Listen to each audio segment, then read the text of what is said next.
आपको अहम खबर से आगाह करते हैं कि यूनिवर्सिटीज और कॉलेजेस के बाद अब स्कूल्स हैं निशाने पर। कराची में नई ड्रग स्ट्रॉबेरी क्विक मार्केट में आ गई है। रंगदार मजेदार नशा है जो कि बच्चों को खिलाया जा रहा है। कराची में ड्रग स्ट्रॉबेरी क्विक मार्केट में आ गई है। वालिदैन खबरदार, अपने बच्चों का रखिए बहुत ख्याल।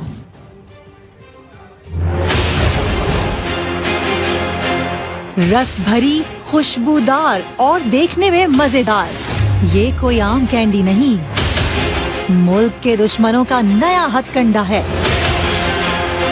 जिन्होंने टारगेट किया है मुस्तकबिल के मेहमारों को।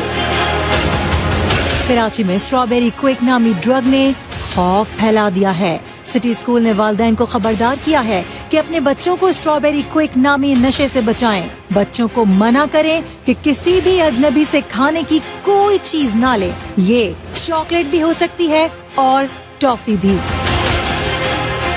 चेयरमैन प्राइवेट स्कूल्स एसोसिएशन ने भी मुताल्लिका इदारों से नोटिस लेने का मुतालबा किया है। हम इसकी मुकम्मल तौर पे कंडेम भी करते हैं, बल्कि जितनी भी लॉ एनफोर्समेंट एजेंसी और गवर्नमेंट से ये रिक्वेस्ट करेंगे, अपील करेंगे कि इसको फौरी तौर पे रोकने का जो है वो सद्देबात किया जाए।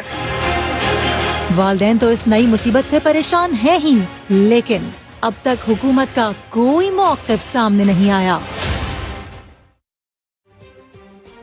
नशा क्या है, किस लिए इस्तेमाल होता है और बच्चों को कैसे मुतासर करता है, जानिए इस रिपोर्ट में। फरोए ड्रग मेटाम्फेटामिन पर रंग और जायका चढ़ाते हैं। इसे स्ट्रॉबेरी क्विक के खुशनुमा नाम से बच्चों को बेचते हैं। माल की मोहब्बत में बच्चों से दुश्मनी करते हैं। मेटाम्फेटामिन का नशा बच्चों में स्ट्रॉबेरी क्विक की तलब बढ़ा देता है। ये ज्यादातर स्कूलों के बच्चों में आम की जाती है। स्ट्रॉबेरी क्विक से बच्चों की जिस्मानी और जहनी सेहत तबाह हो जाती है। जनूबी अफ्रीका में स्ट्रॉबेरी क्विक के फैलाव की शिकायतें रिपोर्ट हुई हैं। शुमाली अमेरिका में भी मेटाम्फेटामिन के डीलर्स पकड़े जा चुके हैं।